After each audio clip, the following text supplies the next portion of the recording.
Hey fam, it's me Aaron for Comic Buzz. I'm talking about the big snafu of DC's Villain Month, and before you pigeonhole me as a hater if you don't know me, every week, every Tuesday, I'm talking about the comics I love. I'm not about negativity. If you look back, I did a comic spotlight on this Villains Month, and I was so excited for it after going to the Roadshow, full of just, this is cool, this is a great gimmick, it's a great plan, this is something fun to get eyes and attention on these one-shot books.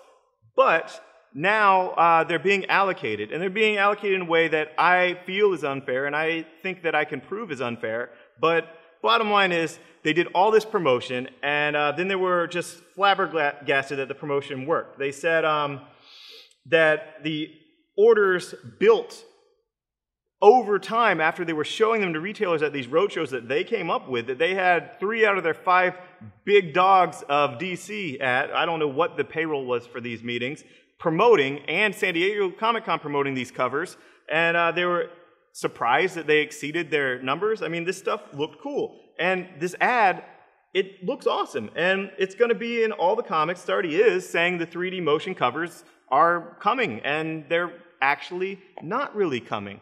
And it's a big mess of allocations based on the base title. Now, what is the base title? You know, they're all titled with what I would say is the base title.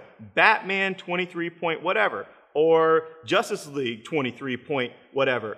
But no, those aren't the base titles. The base title isn't the Justice League numbers. It isn't the Batman Dark Knight numbers. It's the Batgirl numbers, or it's the Suicide Squad numbers for Harley Quinn instead of the Detective Comic numbers, when it's called Detective Comics 23 point Harley Quinn. And are they really telling me, as if they're saying here in their press release, that they didn't anticipate the demand for these covers would be as large or larger than demand for each monthly series? You're telling me that a Harley Quinn one-shot is not going to exceed the demand of Suicide Squad number 23. That's insane. That doesn't make any sense. And the way that things are going, and the way that it's obvious to me that they did not know what was going on, is when I was at the Retail Roadshow, I wanted to make sure one thing, that my Comic Suite would pull for my subscribers, and this is the program that Diamond Comics, the distributor, makes, would pull for Justice League Dial E for my Justice League subscribers, and not for Dial H subscribers, and not just for no one. And they assured me that it would, and it did. And my initial orders, when they placed, had my subscription base for those books. Now they're being allocated well under that number, and that sucks, because how are we going to pull the books? How? It doesn't make any sense. And it doesn't make sense that Bob Wayne, who's setting the print numbers, and the sales guys, whom I love, that made it work for the title numbers, like Dark Knight, aren't on the same page. That, oh, we kind of have this Comic Suite pulling for the subscriber base of Justice League. Why did you only print numbers based on Dial H? That's a missed opportunity. That's weird. They're saying there's a physical limit to the amount of cover stock they had, but why promote it so much then? And why tie it so weird? And why do all these? It's freaking Harley Quinn. She's awesome.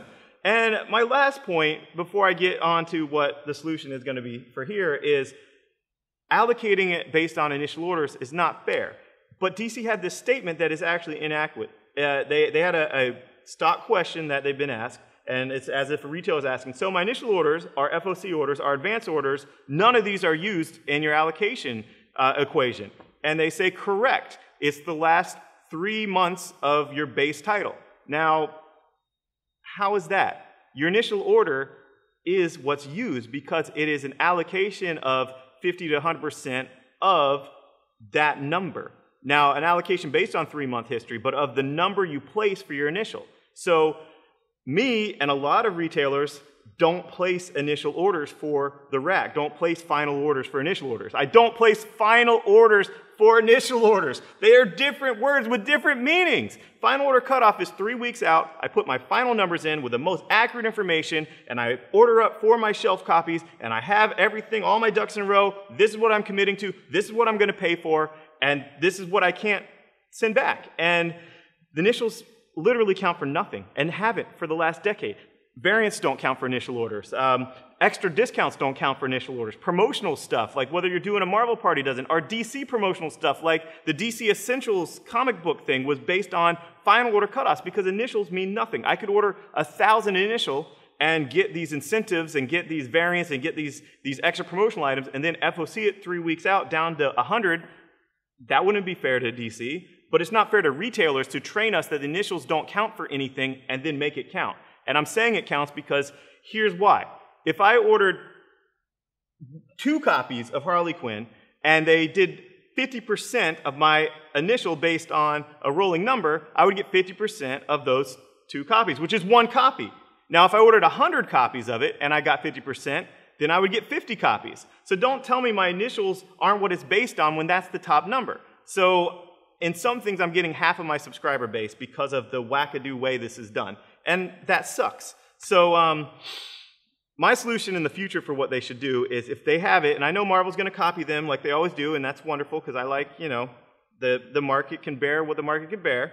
But if there has to be an extended window for ordering, make it 2 months, 3 months, 4 months. I don't care. Make it an extended window. If something has to be allocated, and you know it's going to have to be allocated because of a physical limit, then make it so it's the rolling total of the last 3 months of some books, and just tell us this is the top number you can order. If you want to order less, tell us. Don't say, well, we're going to have you do all this crazy math to come up with your initial order, and then, oh, wait, there is going to be FOC. No, there's not. No, blah, blah, blah.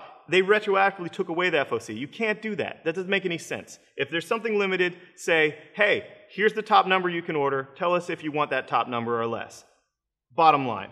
And what we're going to do is hold the line at $2.99. We're going to stock our shelves up full of the $2.99 non-3D covers, and we're just going to try to sell those because a lot of these are going to be great stories with great writers and great artists, great single stories for you to enjoy, and screw the 3D motion. They screwed up. Who cares? You want $2.99 comics anyway, and that's going to be fun. And this doesn't really affect anything, of my opinion, on Forever Evil. That's going to be awesome, and I can't wait for that. And DC,